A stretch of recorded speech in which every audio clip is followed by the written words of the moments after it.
acacia sap or something like that. And gouache uses the same binder, right? So it's re-wettable, it's water soluble. Once it dries, you can get it wet again. Unlike acrylic, which a lot of people are like, oh, gouache is just like acrylic, but it's really not, because when acrylic dries, it dries with like a plastic waterproof film. So you cannot rework it. You have to layer it.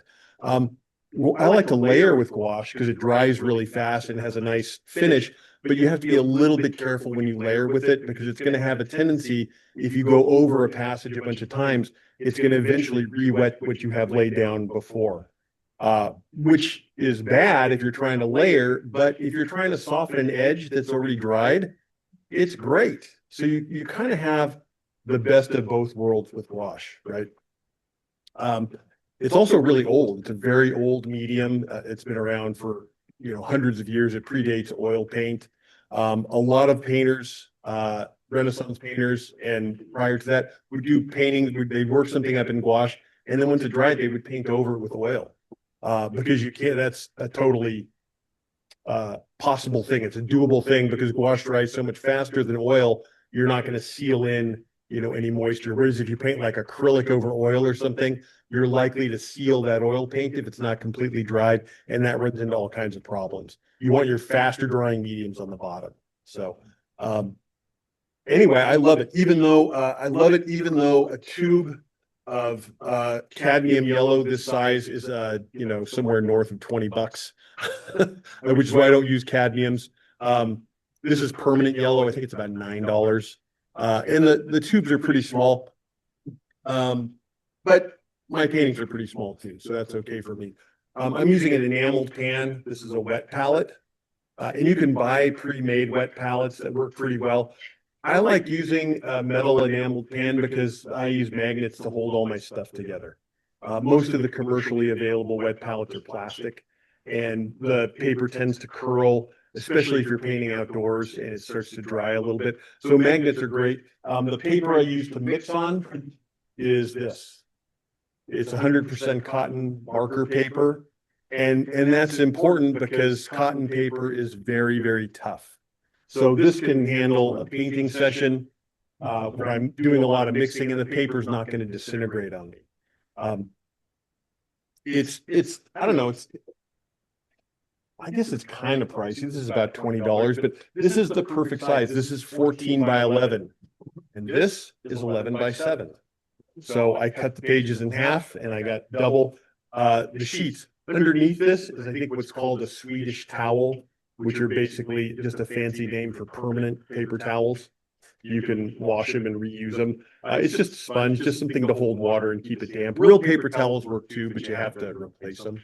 And that'll keep everything damp enough that I can paint. And I'm not going to squirt my paint directly on this because I'm super cheap, even though I graduated from art school like 100 years ago. I still have this sort of idea that I'm poor. And but of course I'm a public school teacher, so I'm fabulously wealthy.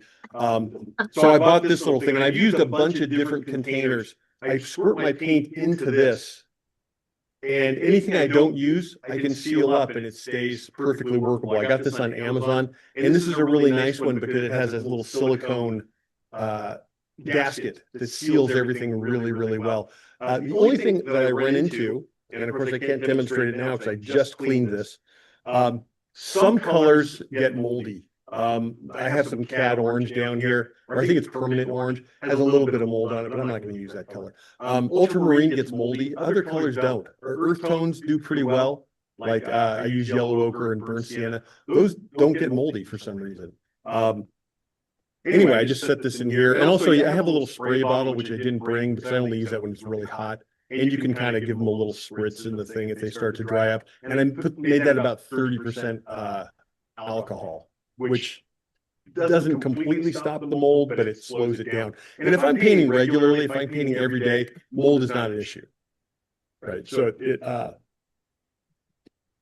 takes care of itself, sort of. So I'm going to sort of try and line this up so you guys can see everything. And I'm going to be painting from a photo reference. Before I do that, I'm going to do a small painting. It's going to be 5 by 7. I'm going to pick something that's vertical. the paper I'm using, I use a lot of different papers. This is kind of my workhorse paper. It's just Hanson XL watercolor paper. Pretty inexpensive, but really, really nice paper. Sometimes if you go to like Jerry's Artorama, they have a 2-for-1 deal where you get 2 giant pads for the price of one. And it's great stuff. It's really well, 140 pounds, so it stays pretty flat. I like paper a lot though. When if I ever get, I don't know, depressed or anxious, I take about $100 and I just buy paper. It makes me feel better. So, if you can see, you're not gonna be able to see it, but most of you have any of you watercolors out here? So you probably know more about paper than I do. I just know I like painting on lots of different kinds. Most papers, cold press papers, which I prefer, it's a little more got a little more texture than hot press. There's the side that's facing front in the pad, which I assume is the side that they want you to use, right? However, the back side is also useful and it's different. It's very smooth compared to the front side. So sometimes I switch it up and use the back. I'm going to use the front because I think a little bit of texture is probably okay for this. Regular blue house painter's tape works just fine. I have a YouTube video on this next part because so many people have trouble with this. I learned this when I was a sign painter. I was a commercial sign painter for a long time before I started teaching. But if you pull the tape off and you do this on your pants or your shirt a few times and then lightly stick it down, I can kind of burnish it down where it's on my piece of masonite, but I just sort of lightly press it down.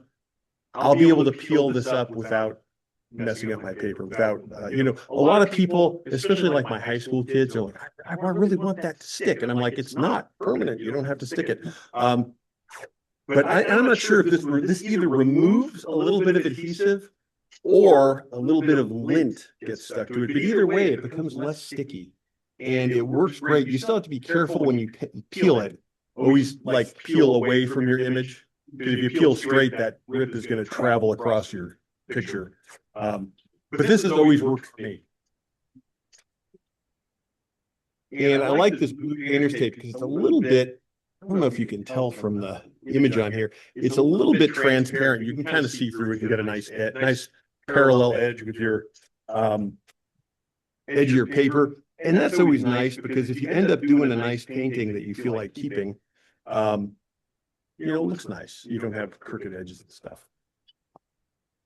All right, so I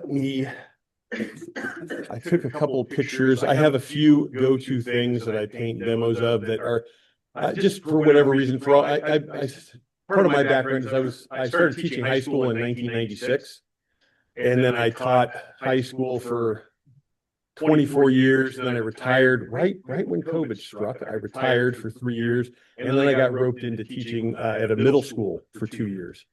And I don't know if it's related or not, but after 2 years, I developed a brain tumor, and I quit that job. They took it out through my nose, and it was benign, and everything's good. But I don't teach middle school anymore because I think the stress may have contributed to my condition. And now I teach online high school classes, which is really nice. But usually I paint from life. I'm going to pull up some pictures. So anyway, the point I was going to make is a lot of my kids find painting shiny things and transparent things pretty challenging. And so I have probably the best of both worlds in one of my favorite props here to paint. It combines both. Glass is always shiny and transparent, right? So it does both those things equally well. And let's get this nice and big. And now I'm just going to have to transfer this to my computer, which should just take a second. It's so satisfying when everything works here. Yeah.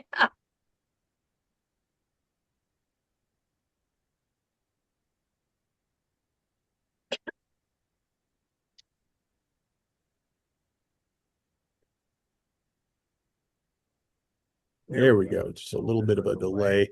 And so hopefully I can set this up so you guys can see both things. Can you? Nope. Okay.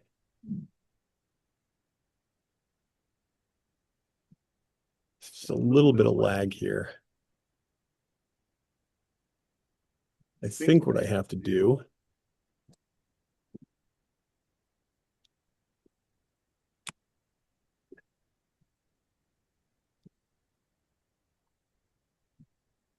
there, did that work? Not yet. There we go. Now you can see that. And you can see, so there's a little bit of a delay between what I'm doing and what you guys see. So I used to be primarily an oil painter. And I did so many oil paintings that I got contacted by someone to write a book. And so I did that. And right after that, I started painting with gouache all the time. So I'm going to manually focus this so that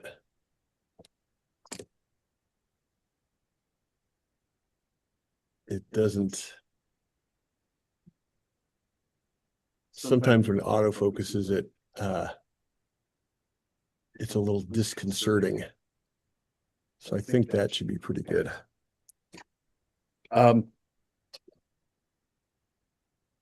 Anyway, I like colors, and my book has a lot of stuff, not a lot of stuff, but some basic stuff about color theory that I found pretty interesting. And it's the same whether you're oil painting or you're painting with gouache or acrylic. I'm going to essentially be using a primary palette. For gouache, I have what's called a split primary palette. So each of the primary colors has two versions. And there's a bunch of different ways you can do it. You can do a warm, cool split primary palette where you have like alizarin crimson as your cool red and cad red medium as your warm red. In the case of my gouache palette, I'm not doing a warm, cool. I'm doing a saturated versus earth tone. So, well, it's a little bit modified from that, I guess. But for reds, I'm going to be using flame red, which is a pretty good stand-in for cad red. It's less expensive, and strangely, it doesn't dry nearly as fast. The cadmiums in gouache dry really, really fast. And I'm using an earth red, which is burnt sienna. For yellow, I'm using permanent yellow, which is my saturated yellow, and for my earth yellow, I'm using yellow ochre, which I love. I love yellow ochre. It's very versatile. You can use it for a lot of stuff. And for blue, it's a little bit different. I'm using ultramarine, which is sort of a blue, or it's a more of a violet biased blue. And I'm using cobalt blue for my other blue, which is a little more vibrant and more of a green biased blue. An earth blue would have been like black, right? Like ivory black or something like that. And it's a little overpowering to use black as a mixing thing. So I'm probably only going to be using ultramarine for this. As you can see, this is not a super saturated, reference that I'm using. It's very muted. I'm going to do what any of you guys know who Gary Pruner is? He taught oil painting at American River College. He passed away some years ago. Great painter, great color theorist. And he used to say, well, we're going to use like expensive colors to mix inexpensive colors. But I like using, I'm going to use a really, really simple strategy for painting this, which is, I'm going to use cross complementary mixing to mute my colors. Usually I do a pretty quick sketch, and I'm just going to draw this out. You can put more stuff in your still life if you want. But I just am in the, I like to simplify what I'm doing. And, still life painting to me is like a little little laboratory. You can control the light. You can control what you paint. You don't have the sun sort of moving across the sky. You don't have clouds moving in front of it. You don't have a model who's moving or laughing or getting up to go to the bathroom. My subject is going to stay put, and my light is going to be consistent, especially because I'm using a photograph right now. But in my studio, I have a stage, which is basically just a flat platform with a vertical piece behind it. I purposely set my still life objects very frequently up so that they're about eye level. I don't have any, I have a small ellipse on top, and maybe a little bit of an arc on the bottom, but it's set up to be, I don't want to have, I grabbed a pencil, the only pencil I have in my studio that doesn't have an eraser on it. I don't want to compound my study of this object with a complicated drawing problem. So this is just sort of a series of rectangles that sort of build this form. The cast shadow is very simple, just sort of runs off the page. And I think I'm about ready to go. This is the extent of how much lay-in I usually do with pencil. I can make some notes as to where the kind of colors on the paint jar are. I have a new one going here. This is going to be really good. I'm going to paint this one someday. This one has a lid though, which is kind of nice.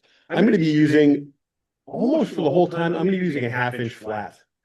I'm a big fan of Taklon fiber brushes. It's a synthetic fiber, so no animals were killed in the process of making this brush.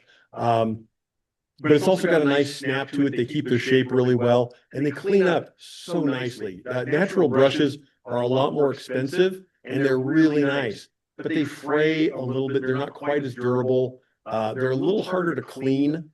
And Taklon used to be very inexpensive, but then the people who make them found out that they were very popular.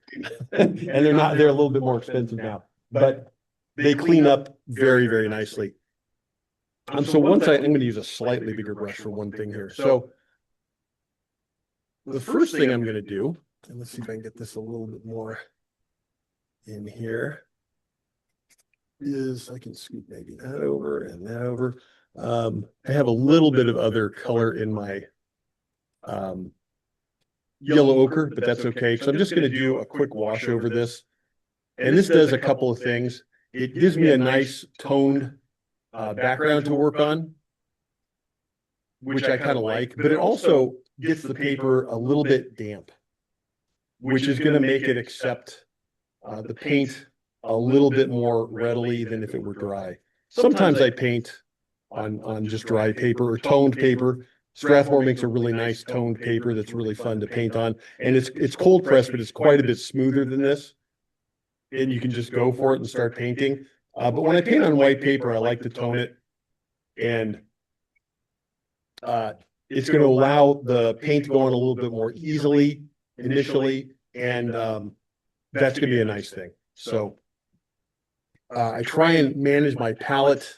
So let's see, is that too bright? I can't tell from this angle. Do you guys see that okay? Okay, we'll just stick with it. Feel free to walk up here and actually look at the setup too if you want. This is going to dry pretty fast. And with wash, I like to work from wet to, I don't want to say dry. I'm going to say things like dry brush, but it's all wet. Going from very wet to a more full-bodied application. So one of the things, so some of you who worked with wash, you probably know that there's a color shift as it dries. Have you guys ever experienced that? Light colors go on, and there's a certain color, there's a certain tone when they're wet, and as they dry, they get a little bit darker. I say a little bit darker, but actually it's enough darker that it's kind of a pain. And dark colors do the opposite. Dark colors go on, and they're nice and deep and rich, and as they dry, they get a little bit chalky. They get a little bit lighter. So when I paint, I try and do a lot of comparing on my palette, right? Because if the relationships work well on your palette while everything's wet, then when they dry and they all shift, they're still going to work pretty well on your painting. And the other thing I do is I just guess and check. My wife's a math teacher, and I was delighted to find out that guess and check is a legitimate problem-solving thing in math.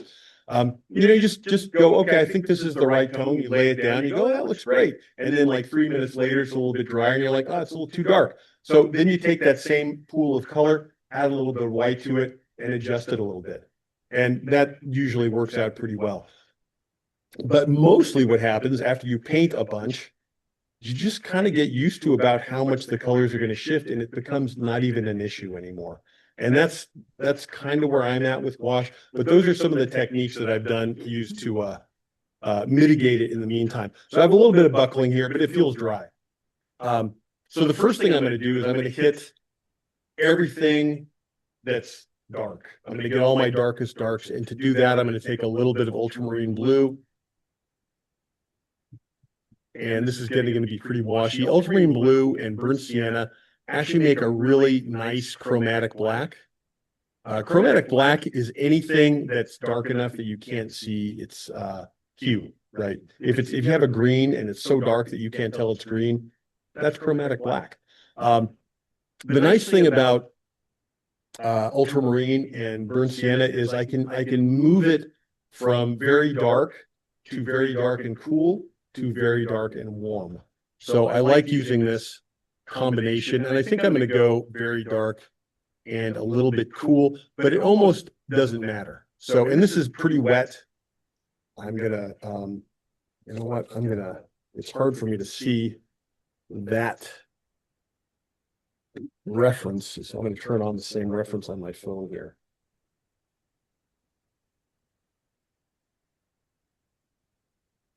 There we go. I can see that a lot better.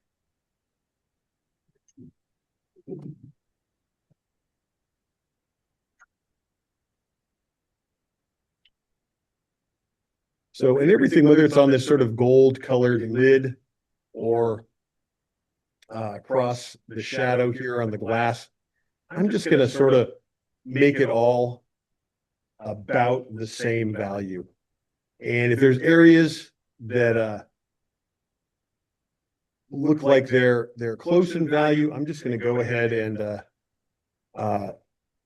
weld those together. I can make this a little bit lighter by making it a little bit washier. So I'm using the sort of the transparent nature of gouache to do some things here right now. And I'm just sort of getting the shape sort of figured out here. Later on, I'm trying to ignore all the marks that I made that I didn't like, that I wanted to erase.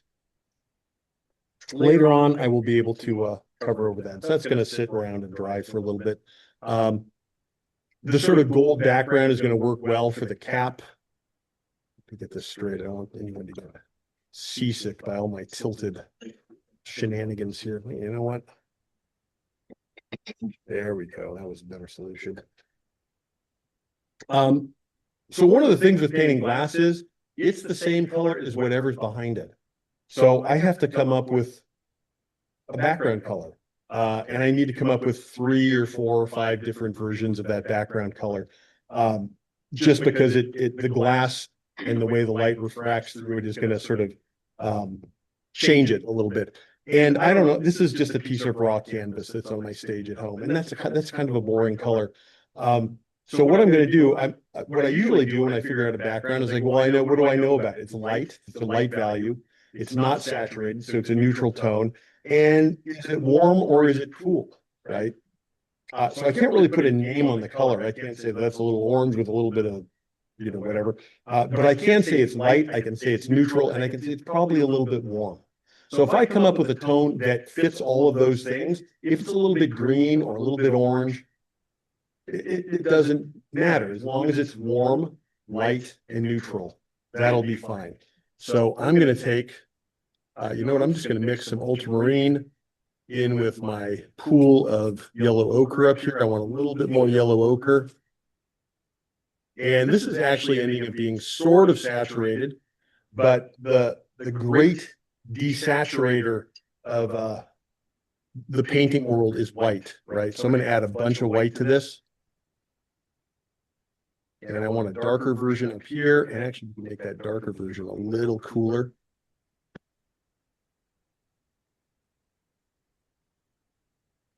And then I'm going to pull down.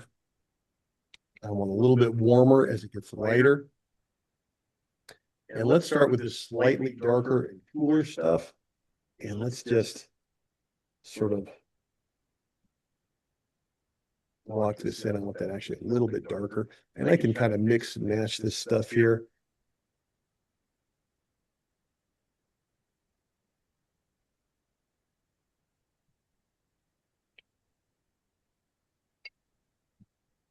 And as I pull down into my lighter tones, I can warm it up with a little bit more of my yellow ochre. And the center and the bottom of this is a little bit lighter. It's a little bit closer to what the actual background color is. And I don't want to paint the whole background, but I do want to get some stuff painted around my object.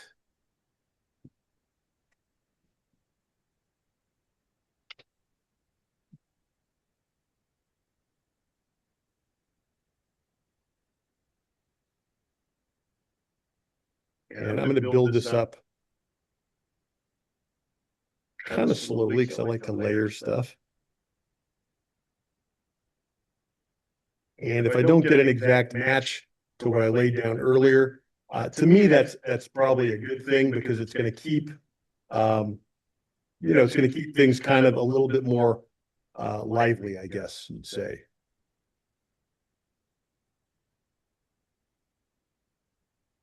So one of the nice things about gouache is you can, you can just sort of jump around. Now that's got to dry for a little while, so let's go back to this lid and let's mix up some of our chromatic black, some really dark stuff here. And for my darkest colors, I want to try and keep them not touching any white. Because once you get a little bit of white in your darks, you can never get them as dark as they used to be, no matter, even if it's just a little bit of white. So I want to keep those areas pretty free of white. I just want enough to sort of muddy up this yellow ochre. And of course, there's some gold passages in this that I'm going to actually use some yellow to make them a little bit brighter. But for now, that's probably good enough. And there's a little bit of that background peeking through. I guess I am going to use a little bit of cobalt here because there's kind of a different character to some of that gray. I want a little bit more. Yeah, that looks pretty good. You guys can't quite see that. Sorry about that. I'm talking about all these colors. And so a little bit of burnt sienna with cobalt and quite a bit of white. I kind of want to almost match the background value of this sort of color that's coming through here. Too much white. I don't want to start painting any highlights just yet. That's going to come last.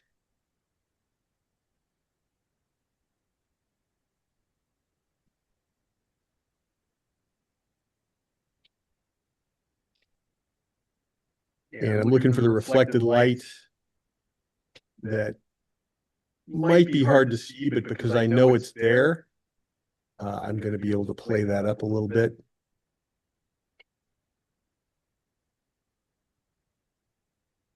And I tend to do the same kinds of things that I explained on my background painting on the actual subject. If I can't figure out what the color is, I can figure out, is it saturated or is it neutral? Because that's a pretty easy question to answer, right? Is it bright or is it dull, right? And then I can answer, is it light or is it dark? That's also a pretty easy thing to answer. And with something like this, what I usually, when I ask that is it lighter than what's behind it or is it darker than what's behind it? And that really reduces the question down even more. That's an easy thing for me to figure out instead of like, oh my God, what colors am I going to mix? I can just go, well, it's got to be dark and it's got to be neutral. And then I can ask one more question. Is it warm or is it cool? And then maybe I can get into like specific colors. We'll throw a little bit of permanent yellow and a little bit of white just to see what that does across the top and maybe down there a little bit. And we'll pull some of that across where the light's hitting that edge a little bit. This transition from the shoulder of the jar almost disappears, which I kind of like. And there's a little bit of a red tint in here. So let's see if I can work that out. So this flame red is really saturated. It's quite overpowering. So I'm going to mix a little bit of some of these different grays with it and a little bit of white to tone it down. Maybe a little bit of burnt sienna in there too. But that's kind of a little bit of a red cast over here.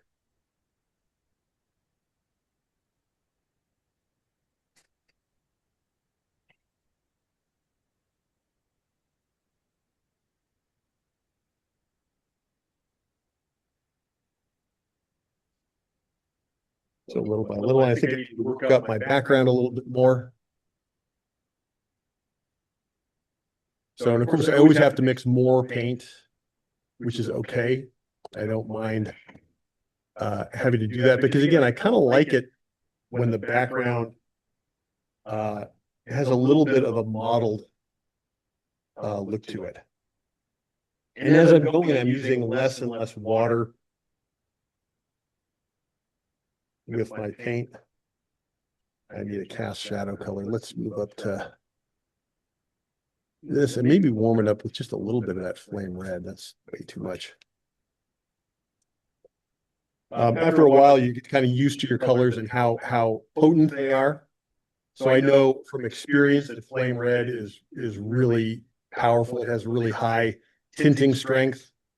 And so I have to be really careful with how much I add. I want a kind of a warmer cast shadow for now anyway. That'll work okay for that. And I think this foreground color, I'm going to make it lighter and warmer because that's going to tend to pull that forward a little bit. And there's some of that very light, warm tone pulling through here. And of course, I can adjust my shapes a little bit as I do this. I read somewhere a painter who I really admired, his name I cannot recall, said we always have two chances to get our shapes right when we initially paint them and then when we paint the background around them. And I thought I really liked that, but then I thought, you know what, I could go back and forth as many times as I want to adjust these shapes. It doesn't have to just be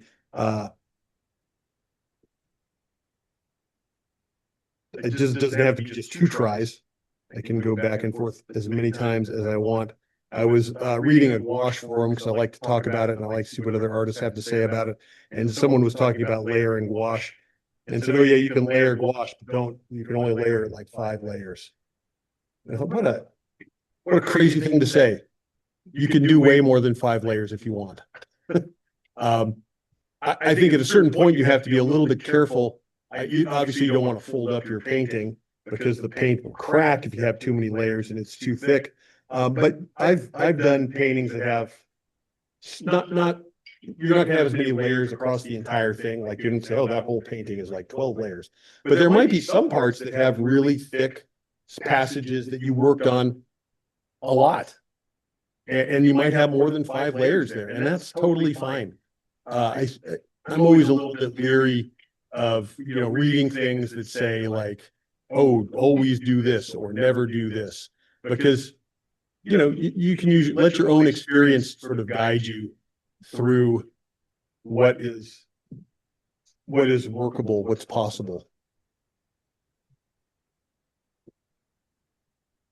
I think we can say that gouache is not as flexible as acrylic or oil.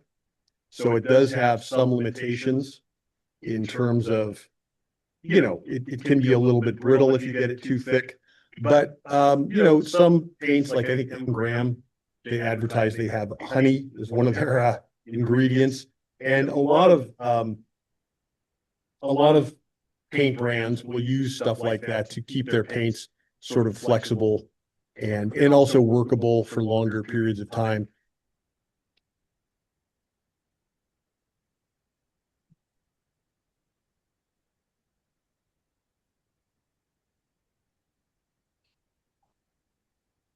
As you paint, you can kind of discover just sort of the tug that the paint has on your brush. If it feels a little bit sticky and your brush is pulling just a little bit as you try and paint, that just means you have more body to your paint, and it can kind of help you figure out, your consistency. The feel of the paint going onto your paper gives you some indication of how much water you have on it. If you want the paint to go down a little bit more smoothly, just add a little bit of water to it. At a certain point, you're going to start getting some passages that are like dry brush passages, and that's where you get sort of like what I'm painting right now. I'm kind of cleaning it up a little bit. It has sort of a ragged edge, and that's because the paint's a little bit dry and it's only hitting the high points of your painting, right? So, which is fine. That's actually a thing that you kind of want when you get later on in your painting. I have some areas where I have some of that background sort of showing through. And I'm getting down to the point where I do want to have some more sort of dry brushy passages going on. It helps with you can soften edges that way very, very effectively. I want to have this top edge be about the same value as the background, because that's just another way of softening an edge. If you have two values or two tones next to each other that are very close, even if the actual physical edge is very sharp, it's going to be functionally softer because the values are so close.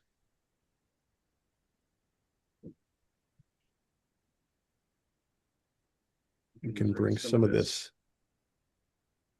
lighter, cooler tone across the middle. And now if I didn't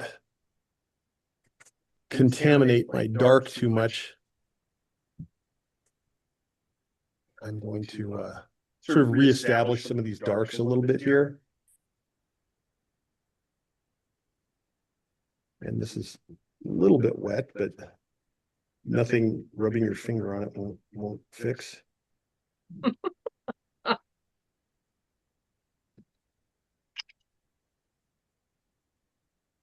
Change this shape a little bit, turn that down a little. And I think I need a little bit of reflected light on that outside edge. And if you go outside of where you want to be, you can easily just fix it up with this looks a little clunky here. I'll let that dry and then I'll fix that with some more background tone.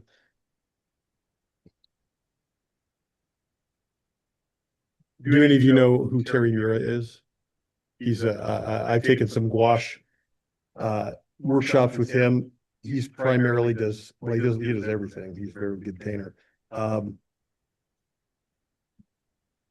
he said a really interesting and fun thing, because a lot of times you do a really complex drawing, then you cover it, right? And a lot of times people they don't want to do that. Like, I had such a nice drawing, and now I've covered it with paint, and I've lost. And his whole thing is, and I found this to be very true, is if you drew it once, you can draw it again, right? So if you lose your shapes because you covered them with paint, you can rediscover them. You can reestablish them with paint. Because if you drew it one time, you can absolutely draw it again. You can actually absolutely use your judgment to figure out where the shapes are, where the edges should be. And you shouldn't be shy about covering stuff up and then re-establishing it.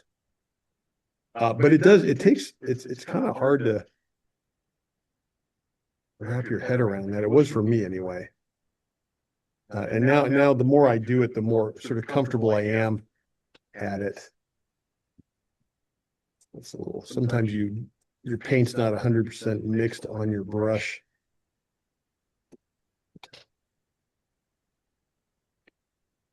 So this is getting starting to look a little bit like something. I don't really care for this edge. I think needs to come over a little bit more for the sake of symmetry, I guess.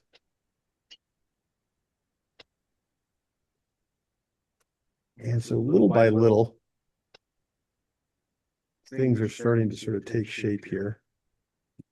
I'm kind of trying to focus on my silhouette and keep things symmetrical and jar shaped.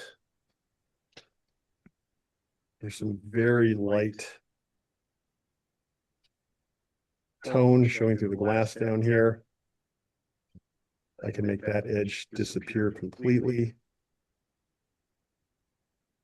This is a little darker through there. Of course, I have a bunch of white in my brush, so that didn't work out that well.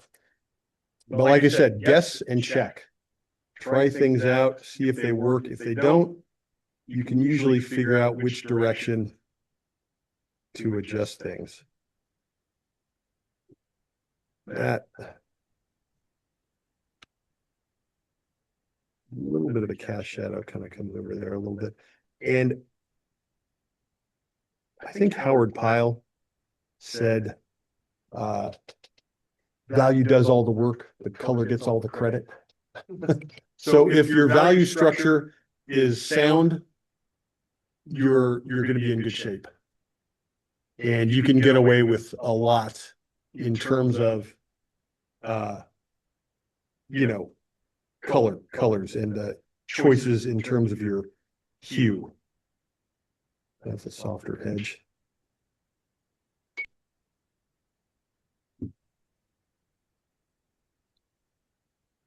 Sometimes when you try and rub something out with your finger, it's too wet and you make a big mess like I just did. I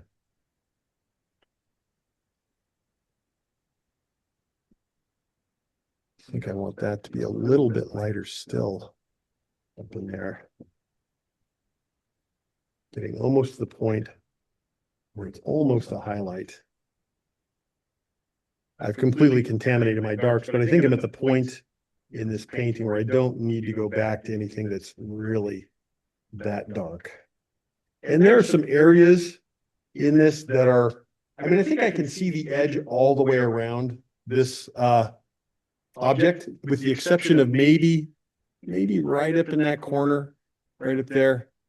I think maybe it actually does disappear. But I think this edge down here, even though I can clearly see that edge, I think that's a pretty good candidate for an edge to just get rid of. So I'm going to go ahead and do that right now. I'm adding way too much water to my paint right now. So add a little bit more color and just paint that out. I don't want it to be too dark. Luckily, I think I don't want it to be too light. Luckily, I can kind of rely on the paint drying a little bit darker. I think I made that possibly a little bit too light there. But that's all right. I just want my highlights to have a little bit of room to show up.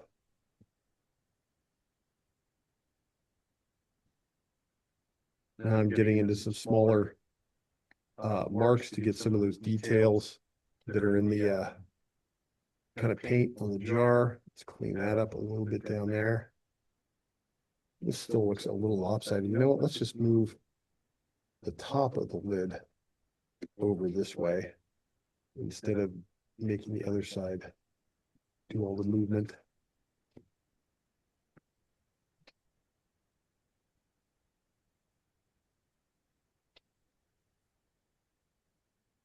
And just like that, I undid everything I just did. There we go.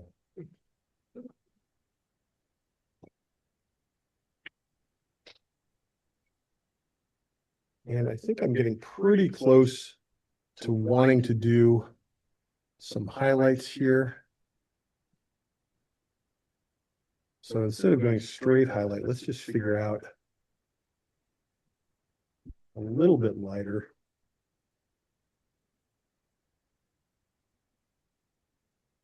Maybe I need to change shape of that top a little bit, but I can worry about that in a minute after it dries a little bit more. Let's get this edge coming across there a little bit. So that's coming to focus, although I still feel like the symmetry is lacking. I feel like this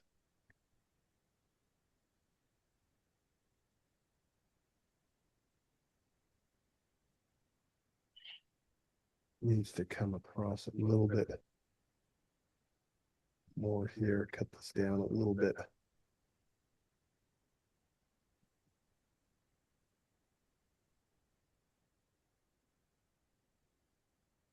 That looks a little bit closer. But gouache is nice because you can take so many runs at it. You know, it's very easy to adjust an edge or a shape because it is very opaque. It was the premier choice for illustrators in the, I don't know, the heyday of American illustration, which I don't really know what those dates are, but probably the 20s through at least through the 1950s, I think. And then in the mid 60s, I think acrylic painting was invented. It's pretty much a newcomer on the scene. But illustrators loved gouache because they're always working on deadlines, right? And it dries super fast, so that's good. That's a plus. The other nice thing is it dries with this beautiful matte finish that is really, really easy to photograph. Even dark passages have this really nice sort of chalky, not chalky, that sounds bad, although it can be a little chalky. It has a nice sort of satin finish that photographs really easily. There's no glare coming off your painting, which is wonderful. If I do a dark painting in oil, oh my God, I have to spend like half an hour walking around my studio, finding the right lighting situation, turning lights on and off, angling it away from the windows, closing shades. And finally you get one that works good enough, but there's still glare coming off your painting, right? Even after it dries, maybe. Also oils, some of you who paint with oils know that it dries, it has a differential drying, like more transparent colors like alizarin crimson or ultramarine will dry with a real shiny, almost like an oil slick. They'll be dry, but they'll be really shiny. And certain earth tones or cadmiums or lighter colors dry with a very matte finish. Sometimes I'll have an oil painting that dries with a nice even matte finish, and I'll go, oh, perfect, I'm not going to varnish it. But sometimes you have these sort of patches of gloss and matte, and you almost have to varnish it to even out the sheen of the painting. And with gouache, you never have to do that. Everything always dries with a very, very uniform shine to it. Although I didn't bring any with me. I should have. I apologize. I used Dorland's cold wax medium to I wax my paintings afterward, and it really reinvigorates the bright colors. It brings the darks back to life, and it sort of it gives a lot of depth to the colors. Plus, the wax protects the gouache, so you can frame them without glass. If it's an area of a home it's going to be hung in that's maybe near a kitchen or a place where they're going to be changing humidity, the wax really protects the paint, and that's a really nice thing. So, that's a great question. I should have brought some so I could do it to this one. When the painting's completely dry, you just take a paper towel. I used to use a clean cotton rag, but clean cotton rags are hard to come by. So just a clean paper towel, and you take a pretty good amount of wax, and you just sort of liberally coat the whole thing. So it'll be kind of lumpy and streaky. And after you get the whole thing coated, I just kind of reconfigure my paper towel so I have a dry, clean area. And then I just sort of buff it in. I wipe off all the excess wax, and I just buff it in until it has a nice, even finish. And you'll notice your paper towel gets a little bit discolored, so you're pulling a little bit of pigment off, but you can't really notice it on your painting. But it really does reinvigorate the work. And it's a wonderful product. A student of mine actually told me about that stuff. Dorland's, Dorlands. And you can use it as a cold wax medium on for oil painting as well. So it's a multi, it spans mediums, right?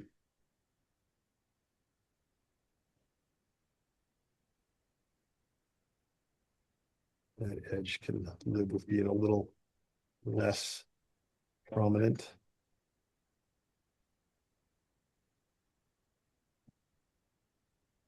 Now I'm just adding sort of little bits where the paint is sort of broken up on the inside of this jar, just a little bit of detail, just some smaller shapes.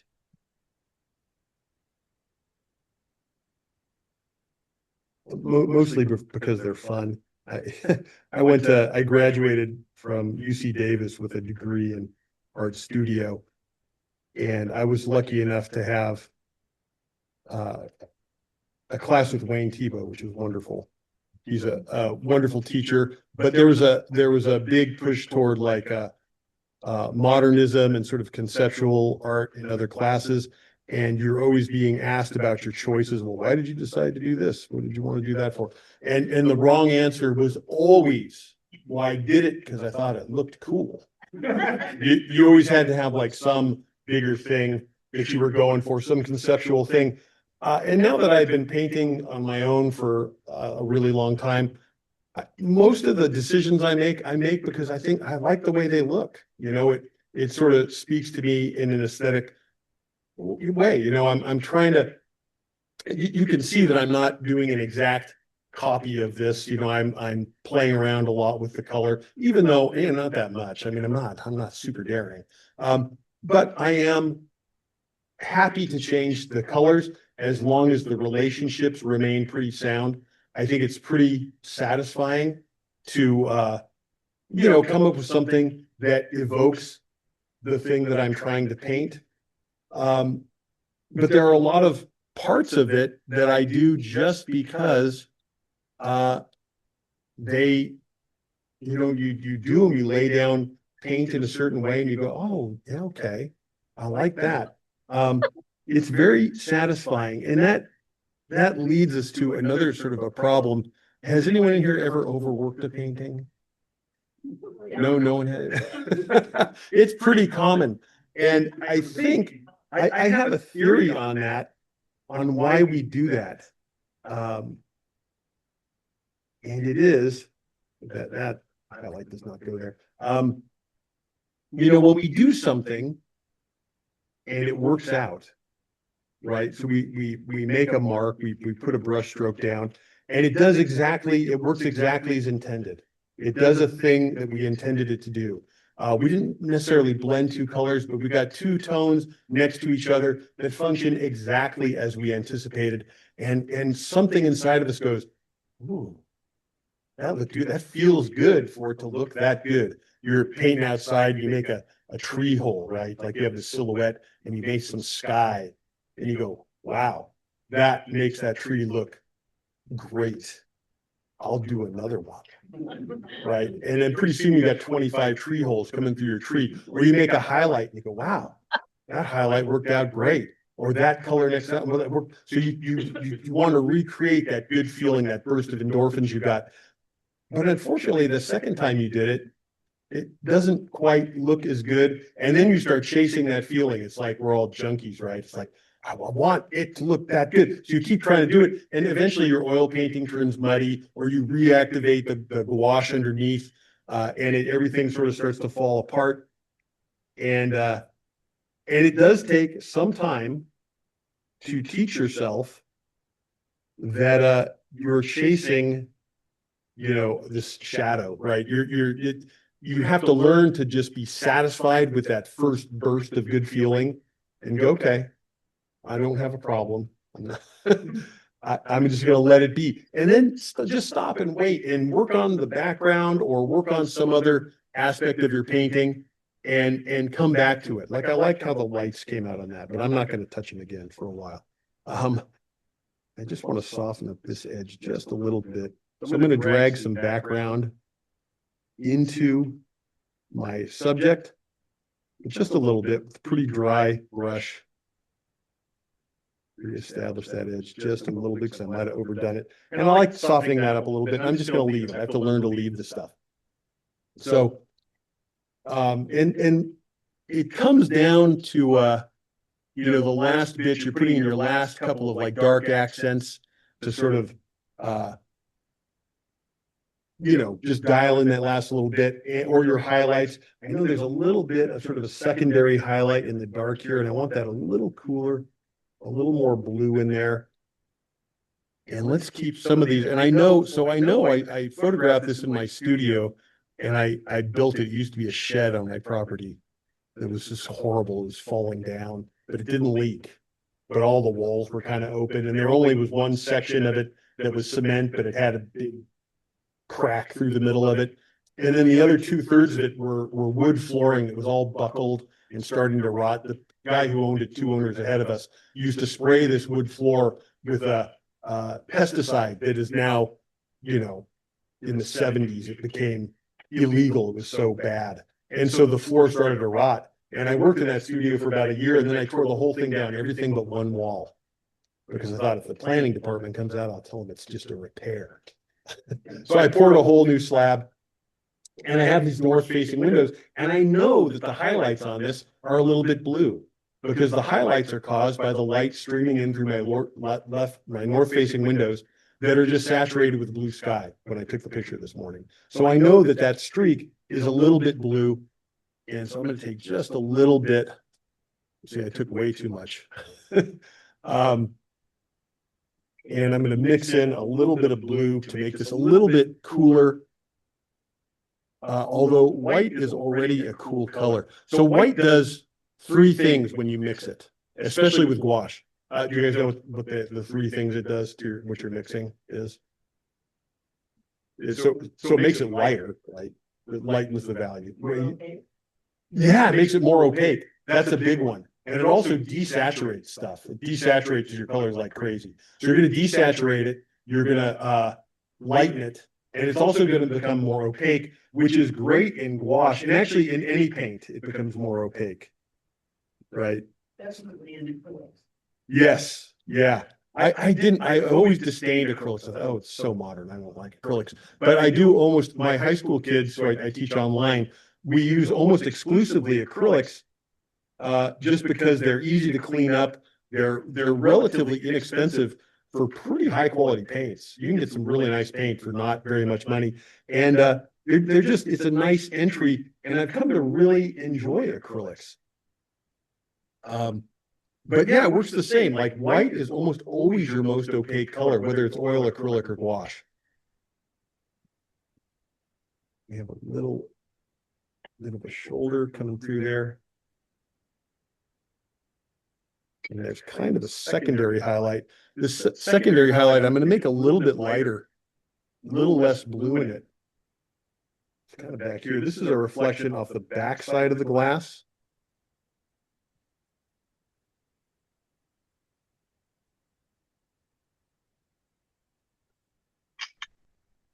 And let's see if I can't get this edge.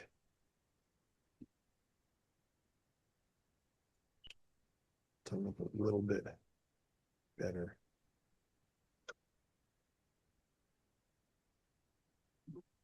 So I'm going to be starting an online gouache class in the next 2 or 3 weeks. And we're going to be doing a bunch of stuff like this, but I'm thinking I'm going to start pretty basic, like maybe just some achromatic painting, and I'm going to do some temperature studies with students, which are really fun, where you basically just use ultramarine and burnt sienna, and those are 2 good colors because they're not super colorful, but you can mix like that chromatic black, and then as you use that as your basis, you add white to it, and you could do an achromatic painting if you mix a pretty much a visually equal amount, like a neutral chromatic black. So as you lighten it up, it's not warm or cool, it's just sort of gray. And then that's just like doing a value study, right? But as you go from that, you can start to push it a little bit warmer with a little more burnt sienna, or a little bit cooler with a little bit more ultramarine. And it's really fun to see how that little bit of temperature shift affects a simple value study. And then from there, we're going to kind of move into getting into more saturated subjects and different strategies for maintaining saturation, which are always kind of fun. A lot of, I learned so much from my high school kids because they're, they're unsophisticated in their understanding of color, which is as it should be, which is exactly the way I was, right? They think that they can go through life and just add white to things that they want to be lighter. But, like so many things in our lives, it has this unintended consequence of desaturating the thing. So you have to add other colors to sort of maintain that saturation. And it should be pretty fun. If any of you are interested, you can get on my mailing list on my website if you want. And I'm just going to try and drag a little bit of background color into this.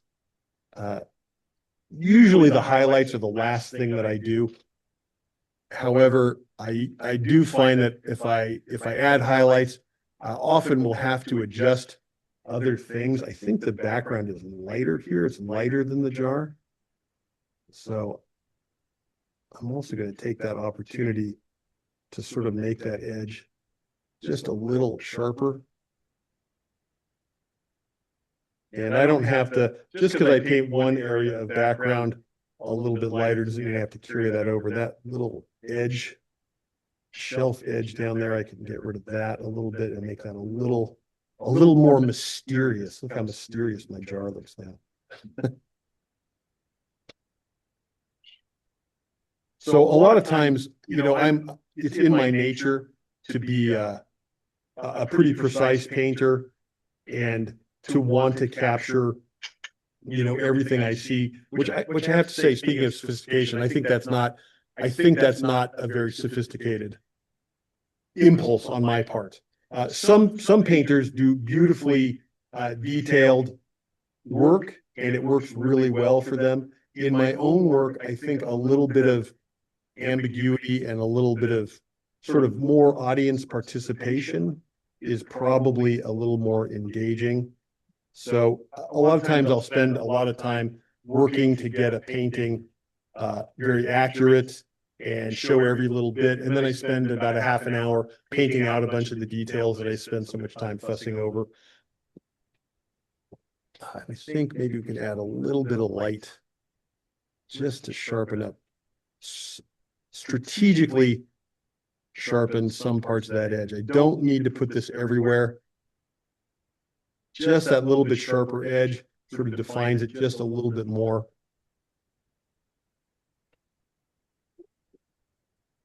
You guys see my fake water dip? I was like, oh no, I'm not going to do it.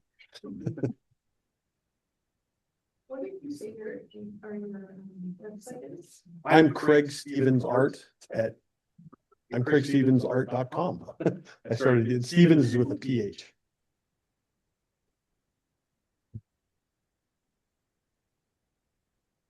And I think there's still some areas that I'm not, this edge sort of meanders in a way that I'm not super happy with. Yeah, it's beautiful. That's a little bit better.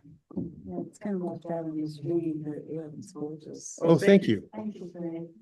Certainly.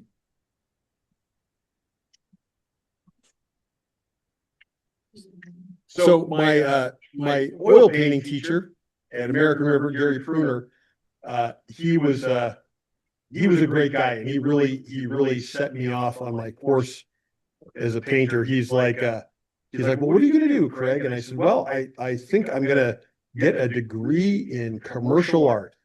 And he gave me this funny look, and he goes, why would you do that? And I said, well, I think I can probably get a job doing that. He goes, well, why not fine art? So I heard there's no work. And he goes, you should be a teacher, because I said, well, I said, that sounds fun. Would want to be a teacher. He goes, well, all you really need to know, he goes, people like you, and that will make you okay at being a teacher. He goes, your students will like you. And turned out my high school kids did end up liking you. It was a lot of fun. But he goes, yeah, definitely. He goes, be a fine art major. He goes, they have way more fun than commercial art teachers or commercial art students. And so that's where I sort of, then I switched of course, in junior college, you don't really have a major, but I switched what I thought my major was going to be when I took oil painting classes from him. But he said one day to us, he goes, you know, anything you look at in the natural world, at least 2% of the edge blends in perfectly with the background. And it was such a silly thing to say. I thought 2%. I was a young guy, and I thought, how does he know 2%? Well, of course, he made it up. And there are circumstances where you can see 100% of the edge of a thing. I mean, I've set stuff up on my stage in my studio, but the point is, in your painting, you should take advantage of areas where parts of the painting are blending in with the background, because it looks cool, right? It invites participation from your viewer, right? Again, some people can paint things extremely realistically, and they can really sort of, they can be photorealistic, they can mimic the thing they're painting very exactly. But those aren't always the most interesting paintings. To me, a painting is more interesting when the viewer has to, even on a subconscious level, they go, oh, I see an edge here, I see an edge here, and it's gone here. But something happens in their head and they have to sort of complete what's going on. And I think that's a more engaging painting. And plus, I think when you have a variety of edges, even in something as simple as this, and this is very simple, it just makes for a more interesting painting. If you show everything to your viewer, they can go, oh, jar, and move on. And you don't really want them to do that. I want people to look at the marks and the quality of the paint and the color choices, even if it's only for like, oh, it's a jar. Huh. Okay, and then they move on. But that's what I'm kind of going for. And also, it looks cool, right? It's a fun thing to do.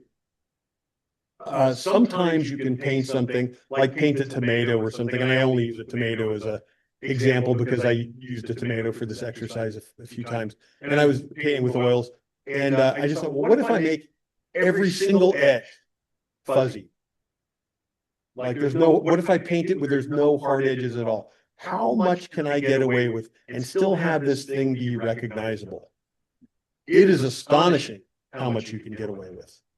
And they're kind of interesting paintings. And then you can kind of go back in and add a sharp edge here or there. But if you try doing a painting where the soft edges by far outnumber the sharp edges, it's very interesting, and it's really fun, and it invites inquiry from your audience, right? And this only has a few edges that are kind of blurred out or vanishing and stuff, but it's a thing that's really kind of endlessly fun to mess around with. And in fact, I'm gonna, in talking about that, I'm gonna make my high school kids do that this year. Because they want to, they're at a developmental phase where every guy wants to like draw a motorcycle, and they want to make every wire and every spark plug and every manifold baffle and they want to include everything. And I'm like, gosh, you could generalize more and you'd have more fun. But developmentally, they want to show everything. That's what they think is great for them. So I have the challenge of trying to say, look, you know what? Generalize, simplify.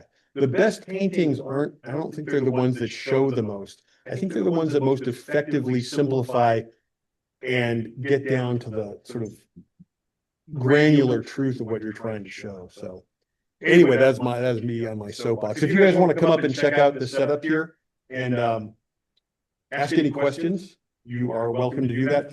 My mother-in-law gave us some leftovers in this container, and she never got it back because my palette fits perfectly inside of it, and it double seals it up. So if I was going to continue working on this and I wanted to continue using this palette, I could close my little pill box, which I think is actually a legit paint box. They're about $12 on Amazon. As much as I loathe making Jeff Bezos even richer with my $12 paint box purchase, I can't find them anywhere else. So, I also got the tray on Amazon, but they fit perfectly inside this Sterilite container that I got from my mother-in-law. She knows I took it though, so. I said, you know what, don't expect it back. I'm happy to pay for it if you want. And she was nice enough. She just let me have it. I used only one brush for this. It is a Blick Scholastic. I used to teach at Del Oro High School. Some of you might, it's pretty close to here. And I only was there for 2 years. And the department chair, I said, look, 1/2-inch flats. I want my kids to use 1/2-inch flats. And so he bought a bunch of cards. A card is like 6 flats. He bought, I don't know, 10 cards of 1/2-inch flats. And then they made me teach something that was not art related. And I was upset. So I retired. And when I left, Eric said, I got all these 1/2-inch flats. No one else is going to use them. You want them? And so I have like 30 of these in my studio, and they're the best. This is the best brush. I brought other brushes, but I just got into it and I made everything with that. And it's a Dick Blick Scholastic. It's a great brush. I'll use one for a couple of years and then it gets kind of frayed, and I keep it because sometimes a frayed brush is nice, and just move on to the next one. But especially for like a 5x7 painting like this, you can do a lot with a 1/2-inch flat. Yeah. When's the best time to remove the tape? Is it when the painting is wet or? Oh, no, definitely when it's dry, I think. So, and the best way to tell it, I mean, you can touch it, right? But if it's still wet and you touch it, sometimes that doesn't work out great. But when the buckle goes away and it reflattens, you're in good shape. So. Or you know what? I can zoom in. I can zoom in on this. Actually, that looks pretty good.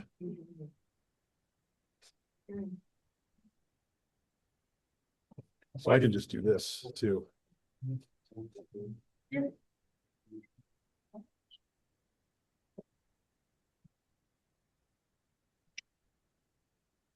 There, and you know, I can also, that's a little bit washed out, but there's so I apologize for that. I can also knock back the exposure a little bit. It's so funny, my computer is right next to the screen and it still takes a couple of seconds. There we go. So. Oh, wonderful. Thank you for coming. So I have a couple other papers here. I went camping. Yeah, absolutely. And sometimes I let some of the ground show through, and sometimes I leave that everywhere. So. Washed out. Yeah, sometimes. Yeah, that's great. There's some other papers that I like. I have a couple, this is all the Canson.